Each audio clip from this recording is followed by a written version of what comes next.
Leonarda Cianquilli, la jabonera de Correggio. Una historia basada en hechos reales.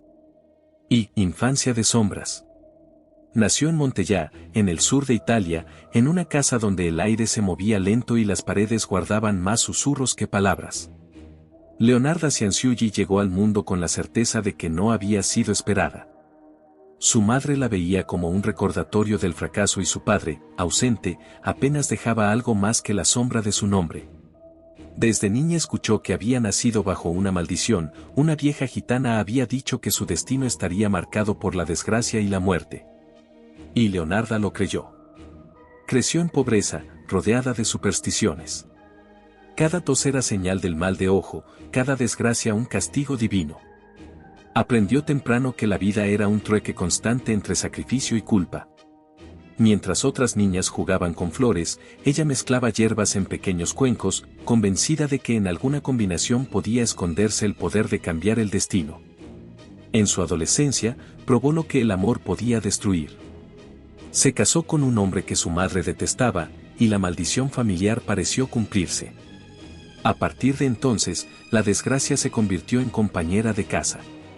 Los embarazos llegaban uno tras otro, pero la muerte siempre se adelantaba. De más de una decena de hijos, pocos sobrevivieron. Cada ataúd pequeño, cada silencio tras un llanto apagado, fue construyendo en ella un muro invisible que separaba la razón del delirio. 2. Correggio, tierra prometida. Cuando se mudaron a Correggio, Leonarda intentó rehacer su vida. Allí abrió una pequeña tienda, vendía jabones, dulces y remedios caseros. Su tono amable y su mirada firme la convirtieron en alguien confiable. Las vecinas acudían a ella para leer las manos, para pedir consejo o una pócima que aliviara la angustia. Parecía una madre para todas, una figura cálida en un pueblo gris. Pero bajo esa fachada, había un miedo constante. Era 1939, Italia respiraba guerra, y su hijo Giuseppe había sido llamado al frente. Cada día que pasaba sin noticia era un día en que la ansiedad la devoraba un poco más. Ella lo amaba más que a su propia vida. Había jurado protegerlo a toda costa. Y en ese juramento se incubaba la semilla de la locura. Una tarde visitó a una adivina. La mujer, envuelta en un pañuelo rojo, le tomó las manos y le habló con una voz que parecía venir de otro mundo. Veo en ti oscuridad, Leonarda. Veo cárceles, veo manicomios, y veo sangre. Esa frase se le clavó como una profecía. Leonarda regresó a casa temblando, convencida de que su destino podía torcerse solo si ella actuaba antes. Empezó a leer viejos libros de superstición, a mezclar rituales de protección. A su modo, buscaba una ciencia en lo irracional. Si la vida la había castigado tantas veces, pensó, tal vez era hora de negociar con la muerte. 3. El primer sacrificio. Faustina Setti fue la primera.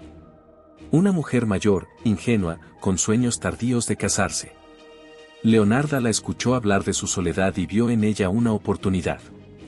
Le habló de un hombre en otra ciudad, un pretendiente que la esperaba. Le prometió arreglarlo todo, pero le pidió una condición, que nadie supiera nada hasta que estuviera lejos. Que escribiera cartas de despedida para evitar sospechas. Faustina, crédula y agradecida, aceptó. En los días siguientes, Leonarda preparó el encuentro. La víspera, el cielo se cerró de nubes y el aire del pueblo olía a hierro. Cuando Faustina llegó, Leonarda la recibió con vino, sonriendo, como si la felicidad ajena fuera suya. No hubo gritos.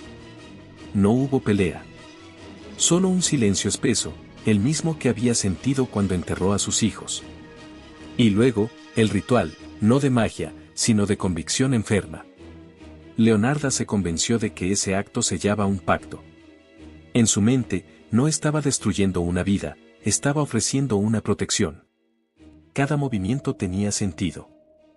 Cada gesto estaba guiado por la superstición que la había alimentado desde niña.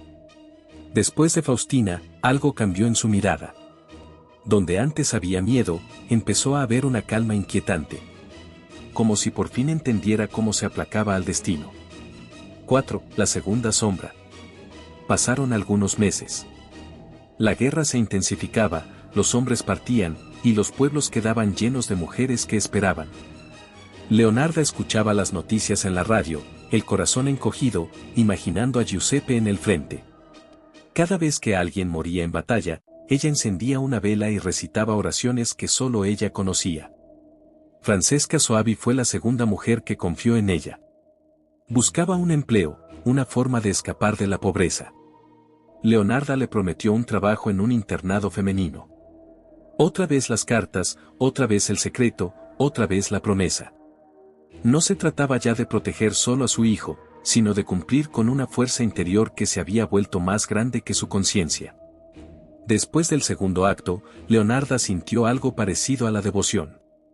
Empezó a creer que un poder mayor le había sido concedido. Escribía en un diario donde anotaba cada detalle como si fuera una receta, una mezcla de superstición, culpa y falsa redención. El sacrificio limpia. El sacrificio protege. El sacrificio transforma, escribió una noche. La locura ya no era un enemigo, era su credo.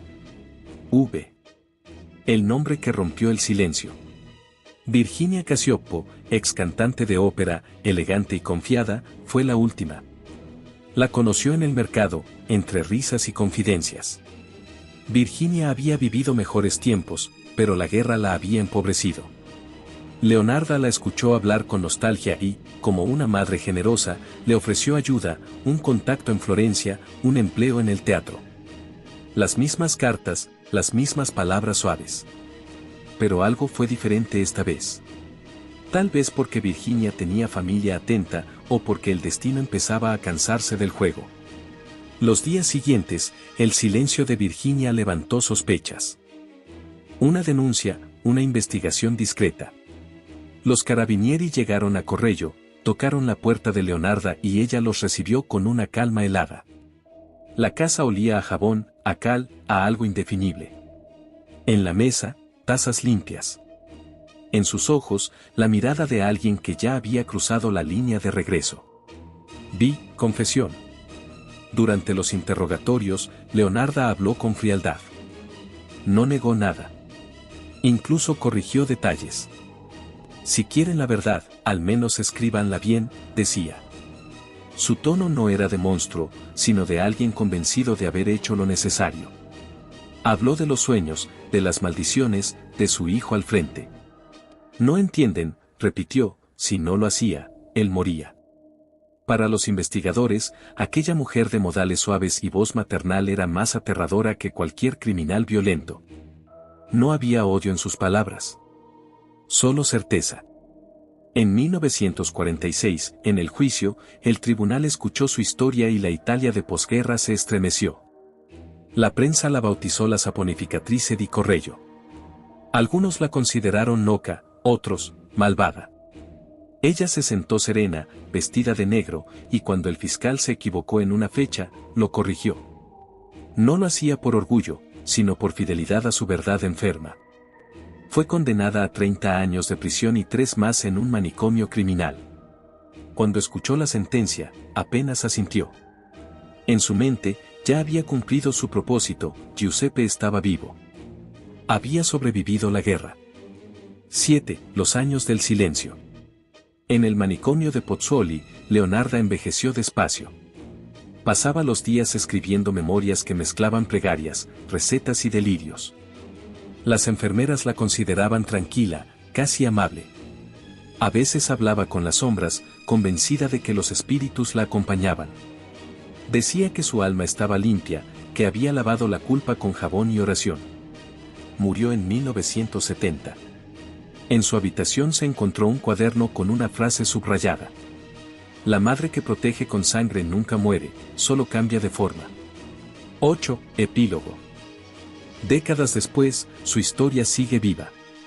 Los utensilios que usó están guardados tras vitrinas, testigos mudos de una locura envuelta en superstición. Algunos la llaman monstruo, otros producto de su tiempo. Pero todos coinciden en que, en el fondo, Leonarda Cianciulli fue el espejo más cruel de una Italia quebrada por la pobreza, la ignorancia y el miedo. Su historia no es solo la de una asesina, sino la de una mujer consumida por su propio instinto maternal, deformado por la desesperación. En ella se cruzan el amor y el horror, la fe y la locura, lo humano y lo imposible. Y cuando uno observa su retrato, la mirada aún parece preguntar: ¿hasta dónde llegarías tú para proteger a quien amas? Esto fue Leonarda Cianquilli, la jabonera de Correggio. Espero les haya gustado. Da un like, suscríbete y activa la campanita. Saludos y hasta la próxima.